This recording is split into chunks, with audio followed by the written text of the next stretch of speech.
Good morning, everyone. It's a pleasure to welcome you all for another interesting webinar on the OTC drug regulations, outline of global practices and way forward for India.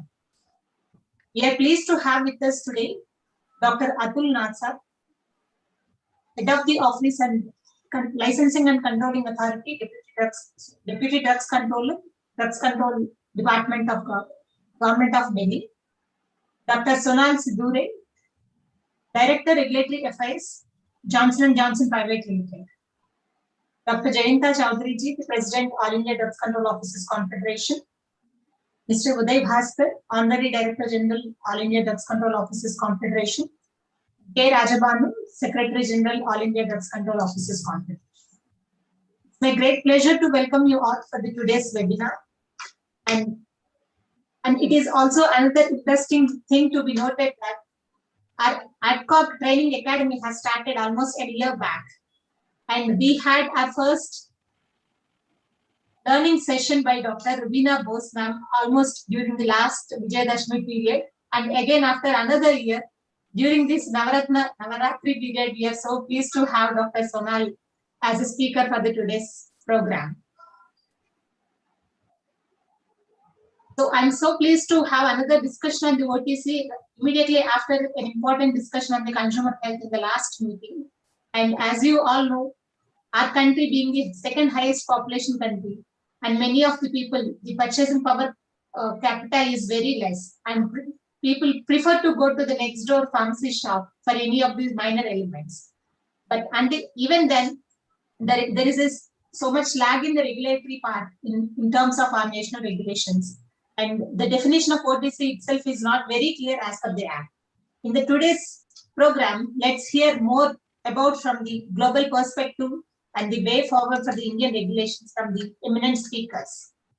With that note, let me welcome Dr. Atul Nathsar ji for his opening remarks.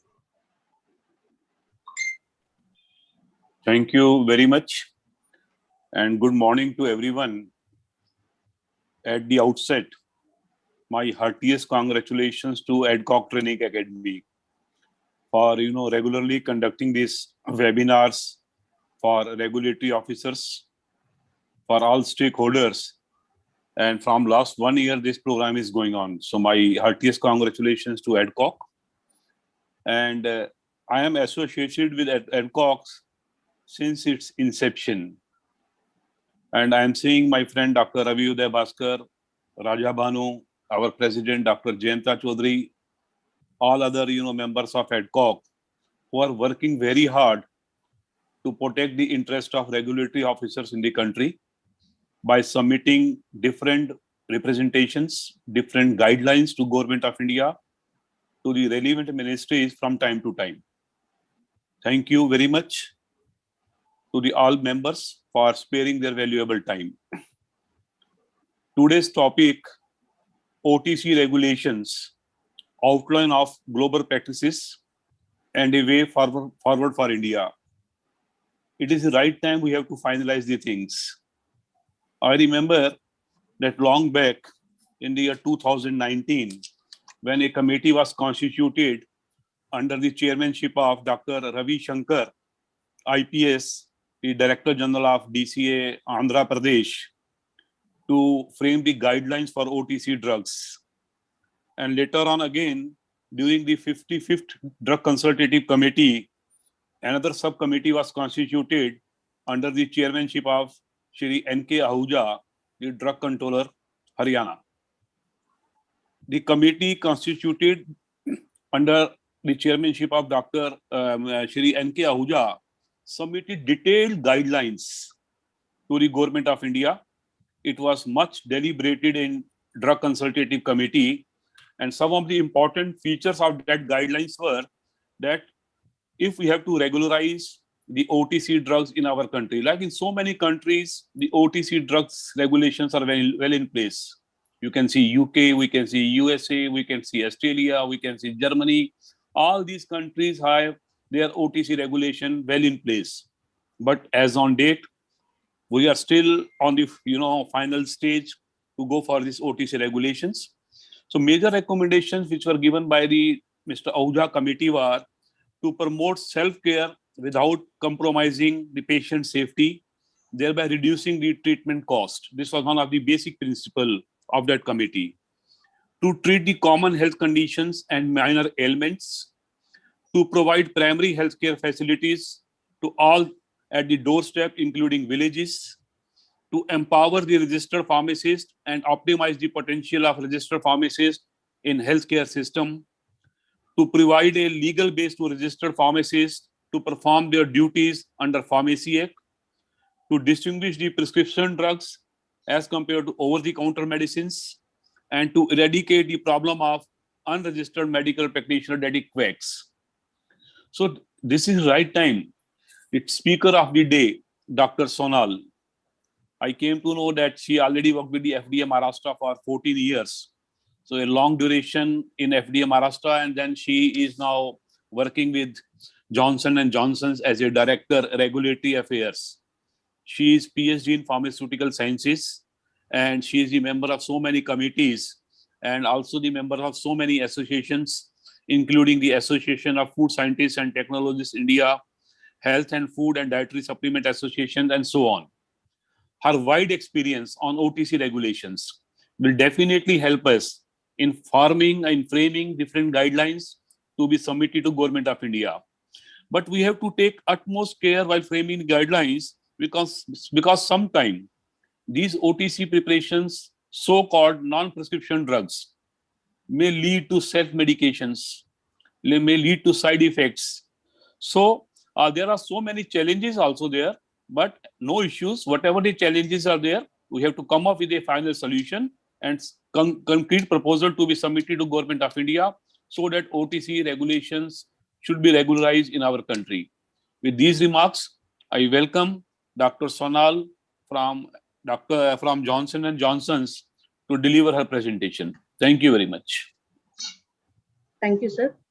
And really thank you, sir, for giving a kind introduction. And let me take this opportunity first to all the respected, dignitaries, which virtually all are present here. So Dr. Nasa, sir, Dr. Jayant Chaudhary, sir, Dr. Uday Bhaskar, sir, Rajabanu, sir, and even Lakshmi ma'am, Lakshmi Prasanna ma'am, and all ad hoc members. So first of all, let me take this opportunity to thank everyone. Good morning, everyone. And also, I would like to thank the organizers for calling me here for the presentation, and also would like to congratulate ADCOC for completing 1 full year of this training academy and providing training, imparting training to all of us. And this is really a very positive step. So I would like to congratulate everyone. Just give me a second. Let me just share the screen.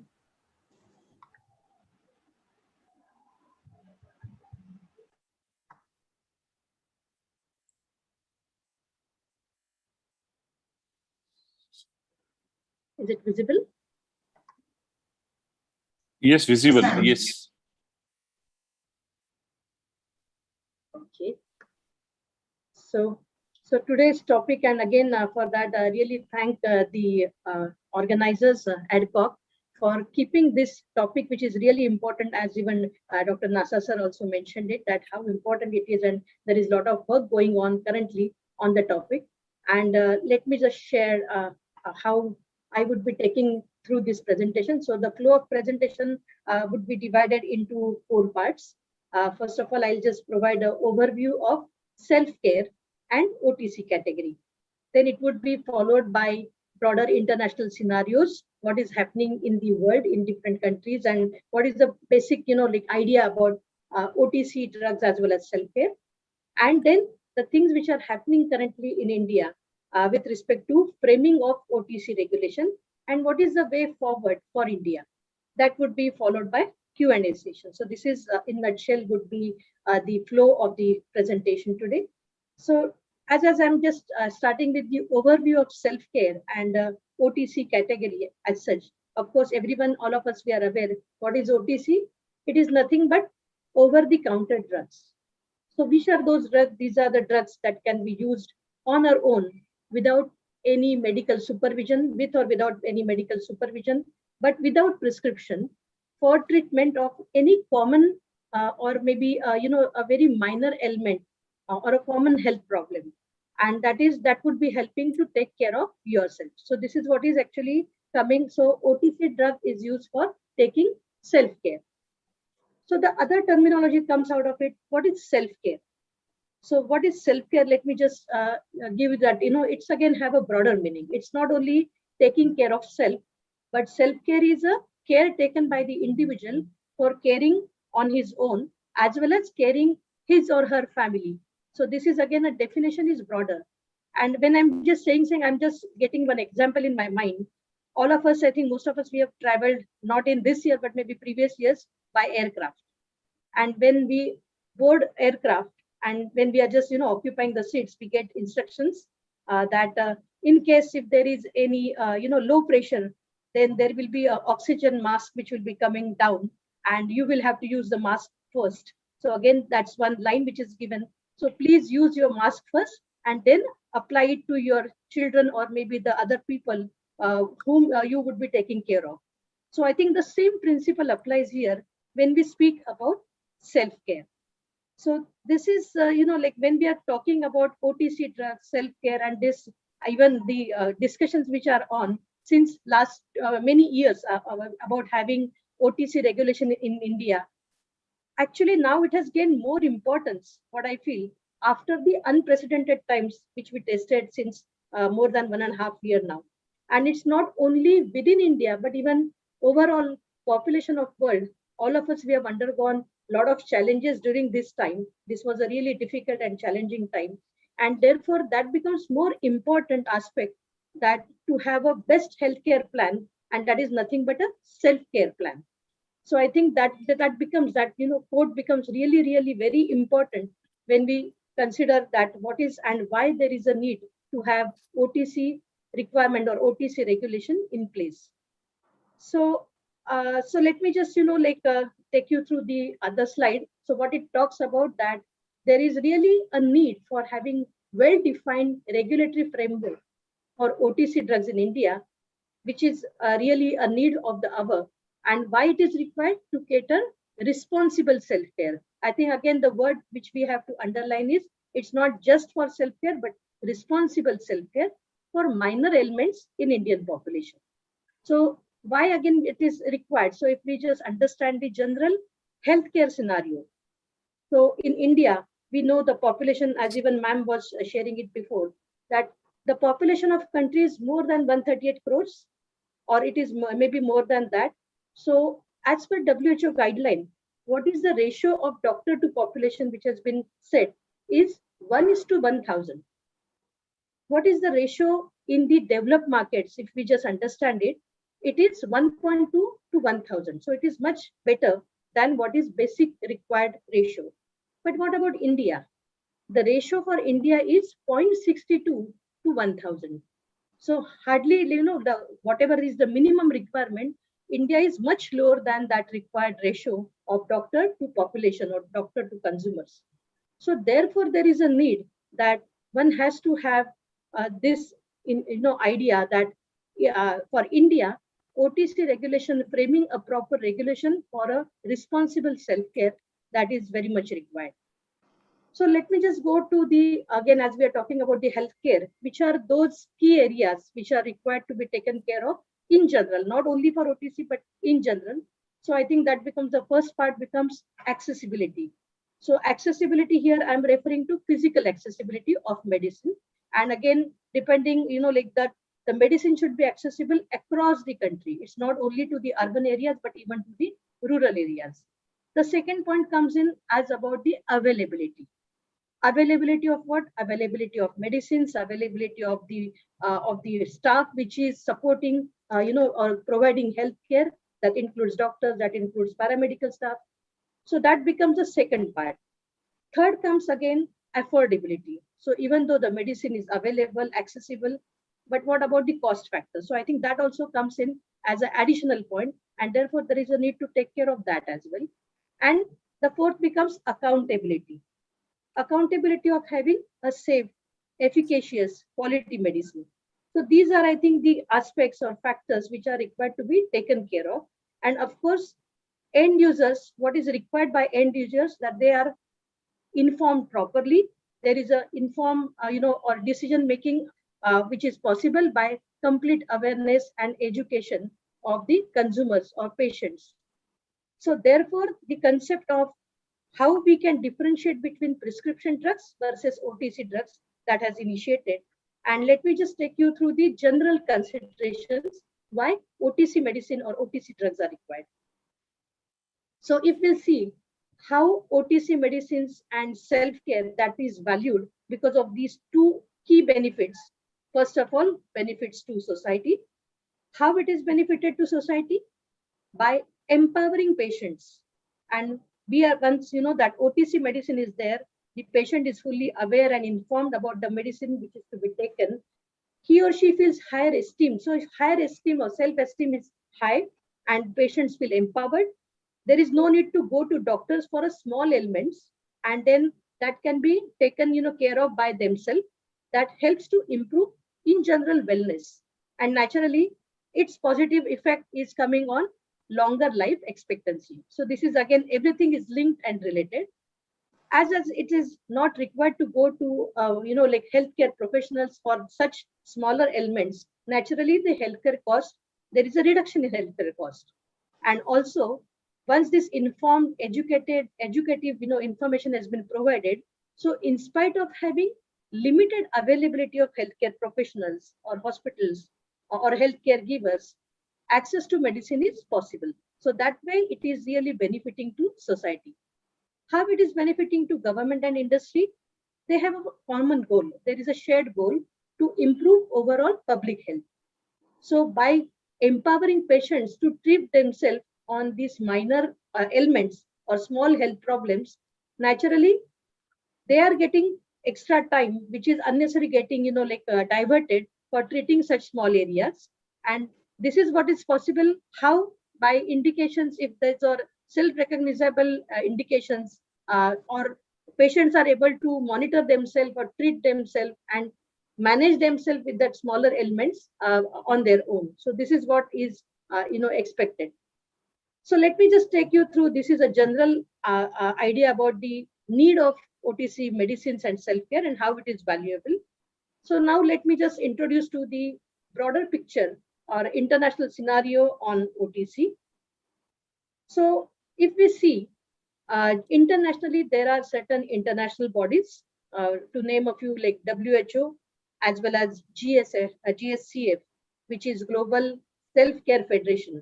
So these are the bodies. They are also doing a lot of activities on need of having OTC medication and how it should be there. So there are certain guidelines which has been framed. Then in the developed market, if we see that OTC regulation is very well defined, it is already in place. So developed markets like US or Europe, or even to name a few, like Australia, New Zealand, even in ASEAN countries. So OTC in some of the countries, it is very well defined structure of OTC regulation. And then countries like India, which is part of the developing market. So there is a lot of discussion is currently on, and Dr. Nasa sir already gave us a brief overview, like what is happening at the background. And there is a need of the hour to have such a regulation even for India.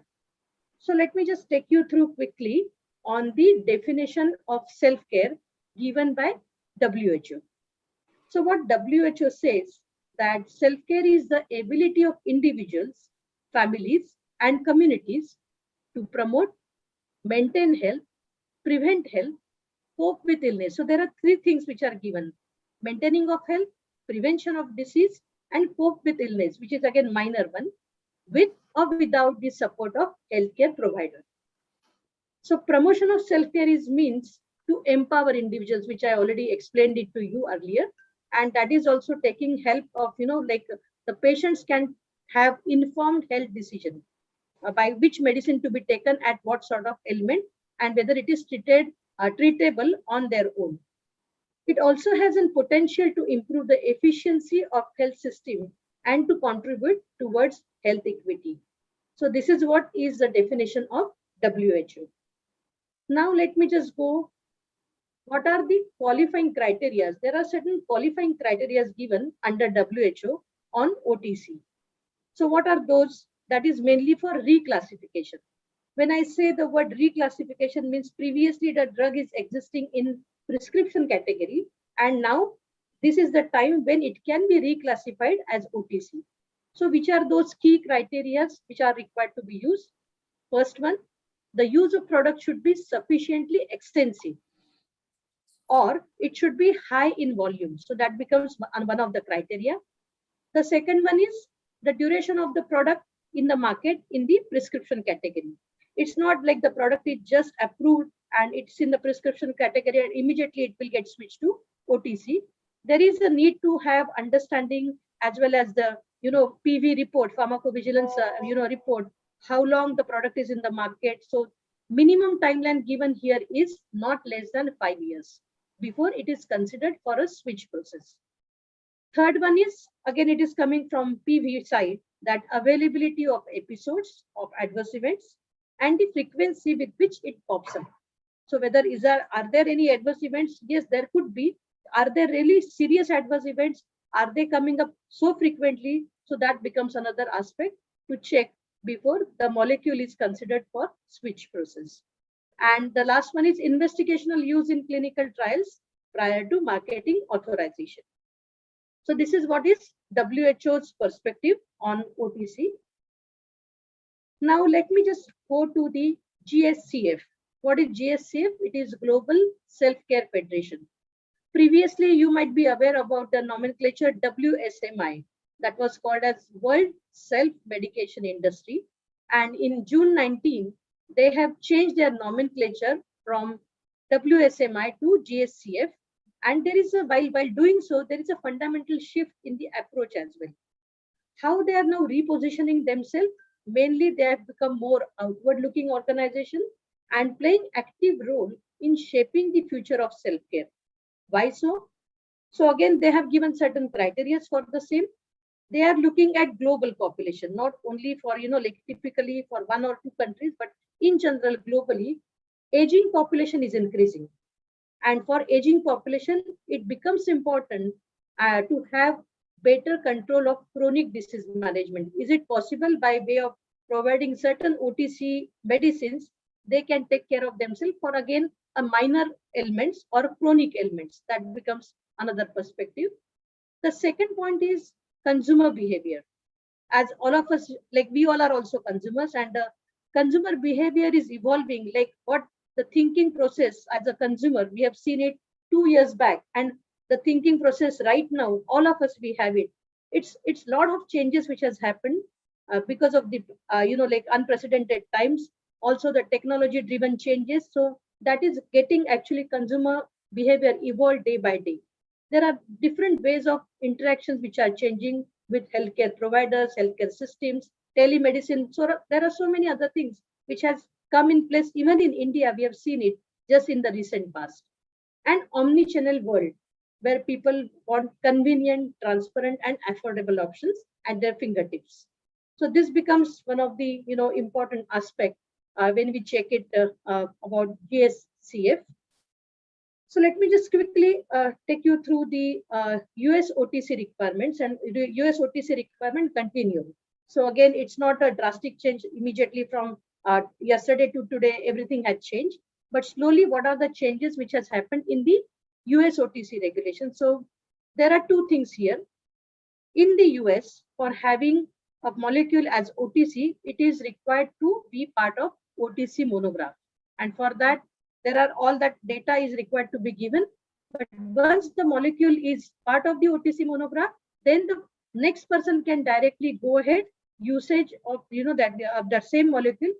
There is no need even for taking a separate approval for the same. So if you can see that lower data requirement which is required for well-established active ingredients and which are already identical to existing OTC monograph products. Whereas if there is any product or any molecule which is not part of the OTC monograph, but still there is a need, if the consumers feel that it is required to be part of the OTC category, then there is a full safety and efficacy data requirement which is similar to new drug that is required to be submitted. And of course, for already monograph product or new drug, the same quality standards will exist. So that is what is the basically requirement of OTC requirement continuum for USA, and naturally the governance process remains same. Of course, there is also another aspect of pharmacovigilance as well as PMS, which comes in picture while taking or thinking whether the molecule or a drug is okay to move it from prescription to non-prescription, which is OTC category. So let me just again have like a brief overview about the key concept. So it's not only in US but in EU or in other markets. So concept remains the same, and that is risk-based. So is it really, the benefits are overweighing the risk, and then on that grounds, it is very much decided of, or reviewed whether the specific drug that can be part of the OTC drug or it can be out of OTC drug. So let me just quickly go through that, the scope for US monograph system. So again, all the drugs or actives, those are generally recognized as safe and effective. Those are considered as part of US monograph. And few examples are analgesics, cough and cold preparations, or allergy. So those are considered under US monograph products under OTC. What is another requirement is to provide the labeling, proper labeling, which is very simplified. That is what is required with proper indications. Dosage form and strength, that also becomes important aspect, because anytime if the drug is required to be under OTC, it is required to be in a very convenient manner a patient can take it. It should not be a very complex thing to use it on your own. So that is also another aspect which is considered. And then testing procedures, those will be naturally remaining same. So if it is already monograph product, for a second person to apply, this is, I'm giving example of our subsequent applications which are required to be done. I think that will correlate very quickly. Like category C under COCATE committee, then how the the things which are done for subsequent manufacturers. Of course, in India we have to go for approval for the same, but in US there is no approval even required for if the product that particular product is under OTC monograph, then the other person can directly apply, directly can sell the product in the market. There is no specific approval required. Now let's check what is given under EU. Again, important aspect which already had shared, that it has to be well-established drug.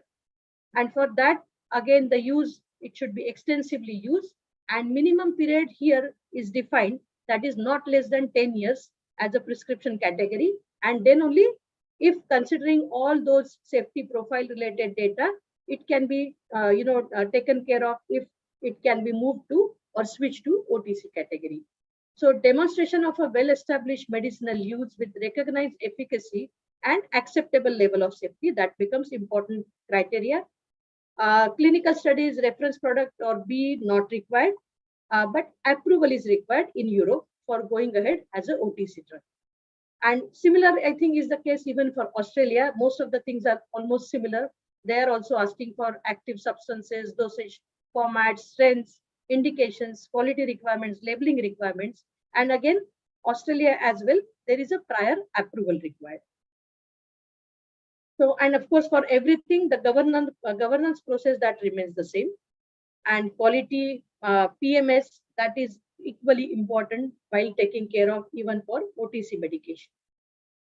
So coming to now to the third topic of the day, and that is actually talking about the India OTC framework and way forward. So let me just quickly take you through, and Dr. Nasa sir, and of course all of you are fully aware, so I don't want to it's not nothing, but just as a part of the flow of this presentation. So what is the current structure in India? Is OTC defined? No, it is not defined currently. There are prescription drugs which are there. So there are certain schedules. For example, Schedule H, H1X, that very clearly mentions that these are prescription drugs. And there is nothing which has been defined which are not considered as other than, prescription drugs. So there is nothing mentioned like that. So therefore, we consider it prescription drugs and other than prescription drugs. Yes, of course, but when we say that other than prescription drugs, so there are certain specific schedules. I will give an example of a Schedule K for that matter, which talks about household remedies. And that has been given, and in that it is very clearly given. There are certain examples like aspirin or paracetamol or even analgesic balms, antacids, those can be part of the Schedule K, where there is an exemption given. And as per that exemption, that can be used as household remedies. Recently, I have also gone through one of the draft regulation on liquid antiseptics, mainly that is also for usage again for household. Those can be also now that is under consideration to include under Schedule K. So these are the current, actually the scenario. This is the scenario about prescription and non-prescription in India. And regarding advertisements, so there is a restriction on the claims and advertisement for prescription drugs. So again, there is one rule called, I think under condition of licenses, it is very clearly mentioned that no advertisement to be done for scheduled drugs under Schedule H, H1 and X. So that has been clearly called out. What about the non-prescription drugs? Again, nothing has been, the law is silent regarding that. So this is not explicitly defined. That's what actually I just wanted to present here currently in India. So when we are thinking about bringing OTC regulation, what are the general considerations which are required? And again, here I'm just thinking and sharing with you, that is what is the industry perspective, that what was during the discussions, what has been evolved, that it has to be a non-prescription drug, naturally. It can be used by patient directly for treating minor ailments with or without support, without medical support. So this is another, like a point which has been considered. Awareness of such products or such drugs that can be created through advertisement. Why? Because again, we have to empower patients. Unless it has been advertised, unless it has been communicated to the patients or consumers, how it is considered as a drug for self-care for minor ailments, that is not possible. And therefore, there is a need to have a separate awareness through advertisements. And where it can be reached, it can be sold to supermarkets or FMCG stores or pharmacy stores, but of course without prescription. So these are the key considerations as a general understanding on OTC drugs. And for that purpose, actually, as right now, as we were reviewing it, everything. So is there any switch process available currently in India? So no, answer is no, there is no formal switch process currently in the regulation of Drugs and Cosmetic Act and rules. While going through in detail, it was observed that very few switches that has happened, but not as a formal switch. But if you can say, but that is again very few over a period of last 45 to 47 years, hardly few switches has happened. For example, aspirin or acetaminophen or chemical contraceptives, nicotine 2 milligram gum. So that has come out of the prescription to non-prescription category. And even there were few other molecules, it has been observed like dextromethorphan hydrobromide that has been omitted from Schedule H. So automatically it is come out of that schedule. So it became non-prescription. Or chlorpheniramine maleate, it has come from Schedule H to Schedule G. So again, there is no formal process. There are certain things which are happening, but that's in bits and pieces. And therefore, it was a need was felt that can we have a proper framing of regulation? And I think that was also getting discussed at the regulators level. So all of you are again aware. And then so framing of OTC regulation that got discussed, and Dr. Nasa sir also, he mentioned it, that in DCC meetings, I think in the 52nd of DCC meeting, this was discussed in detail. And in again in 2019, the report was submitted. And there is a work which is going on right now on the topic. And for that matter, of course, even it was a partnership with industry. So again, because like it's always helpful when we share knowledge with each other, what is happening outside as well as what is required, because we want to have a regulation which is a customized for India. It's not a just copy paste, just taking something from outside and just put it here. It may not work, but how best we can have a how we can just get that proper alignment. And therefore there is a continuous industry regulators dialogue which is ongoing through industry associations. Also, what is the regulation in other countries, and what are the drugs or molecules or combinations which are considered as OTC? So that list has been provided. How it is important to have safety data and justification. So again, the industry is ready to take responsibility of providing that safety data. So all those discussions had happened earlier.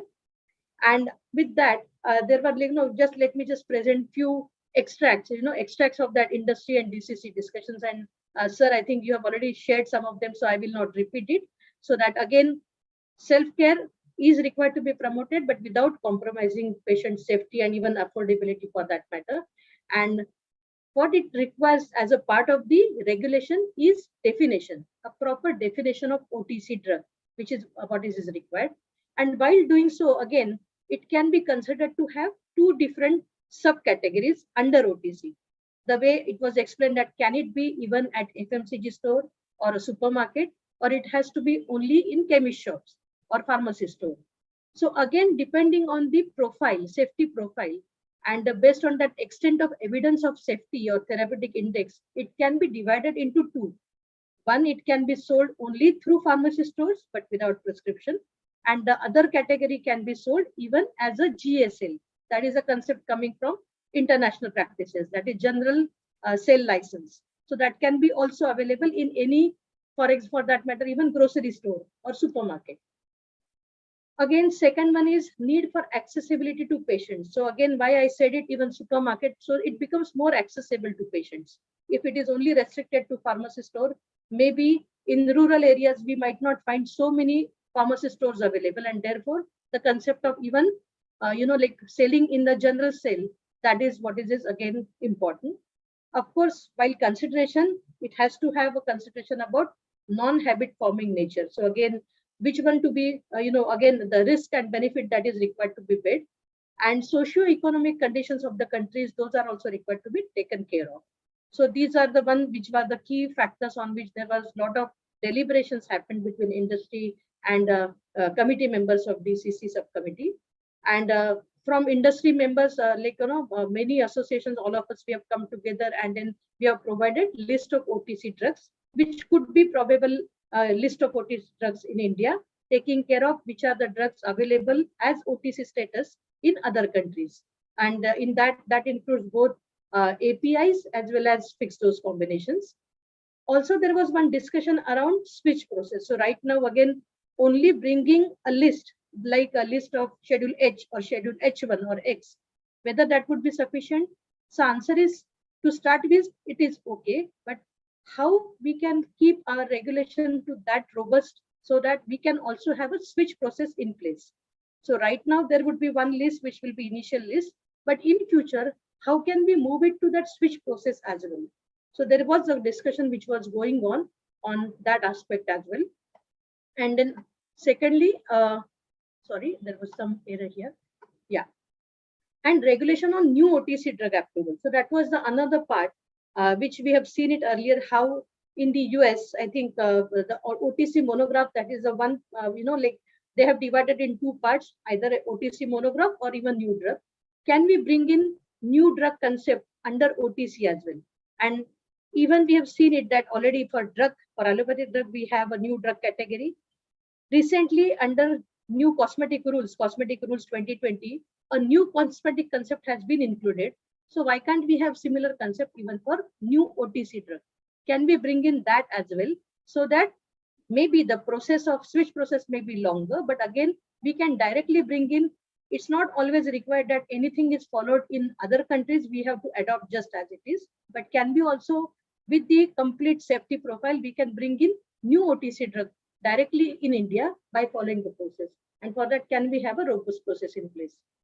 And how best we can consider the distribution and sale as well as advertising of OTC drugs. So these are the key pointers on which multiple times the discussions had taken place. It's not moving. Yeah. So again, while consideration, the key drivers would be identification of molecules. I think we already discussed, so I will not again take it through in detail.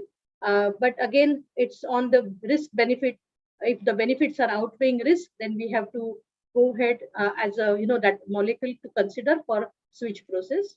And convenience, which is also another important point, especially for patients, and how we can create awareness. Is it required to put package insert? How can best that information will be provided to the patients before use of that particular product as OTC use or for self-care?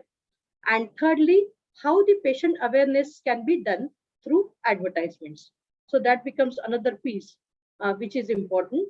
So let me just take you through, again, some best practices which we can be using it or consider it when we are framing this regulation. So the first one is information on label that is required to be simple. That should be in consumer friendly language.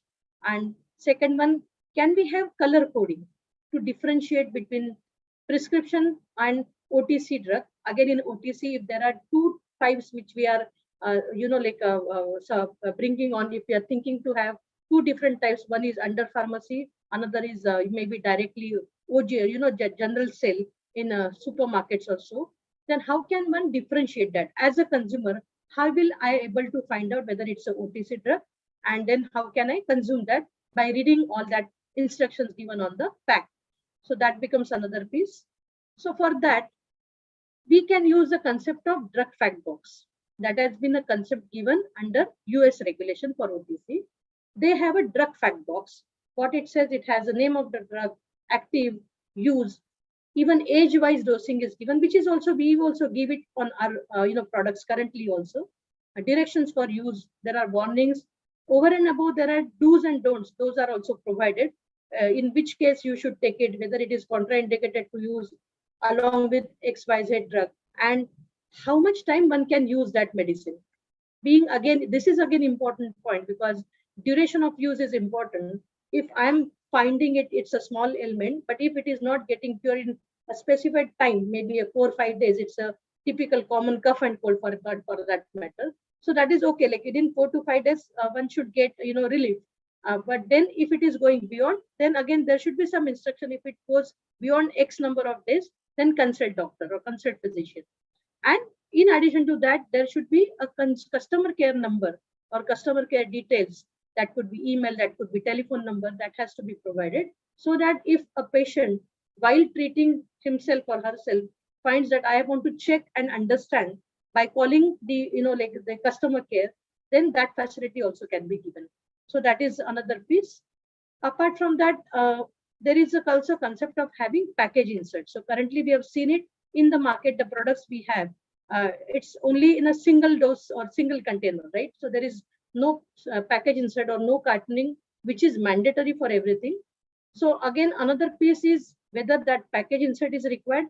Is it required to be in the physical form, or can we again use the benefits of technologies which are available like QR code? And now all of us we are now very easily using QR code, even for payments as well as even for reading some information. So how can that awareness can be created in consumers, in the population, to read the more information through QR code? That is nothing but the package insert, what information which can be given physically. The same can be given, or maybe more information can be given through QR code, because it can also include text, it can also include pictorial, representation, or also for that matter, even videos. If a patient is not literate, but by watching video, he or she will able to understand better. So these are certain new concepts which are again deriving from their international practices, and we can still further innovate further on that, how best the awareness can be created in the patients.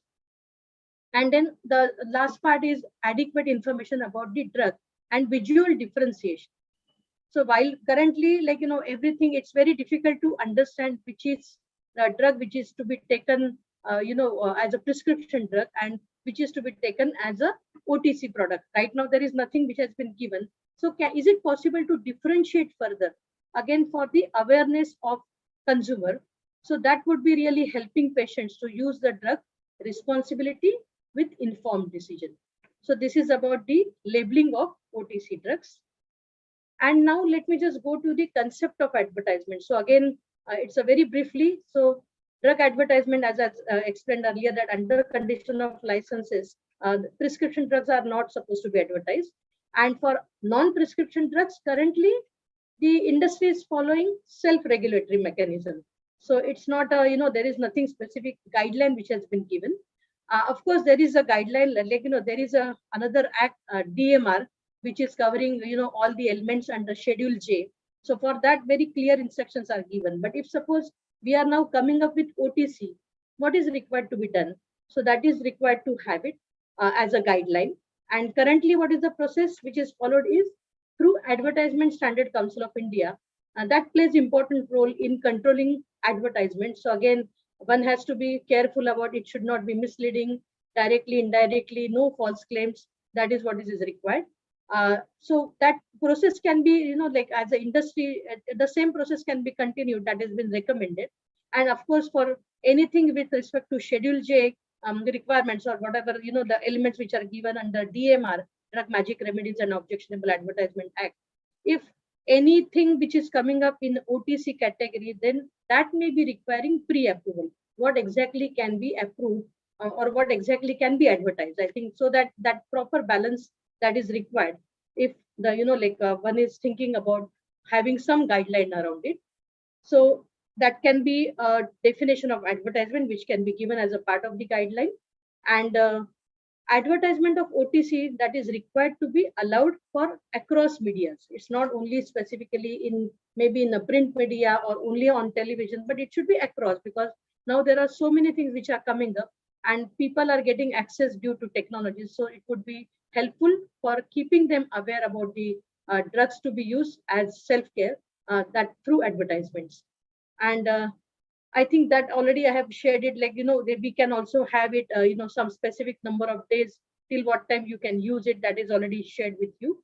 And comparative claims that may be allowed, but of course that should not be disparaging. So this is in nutshell about the advertisement regulation.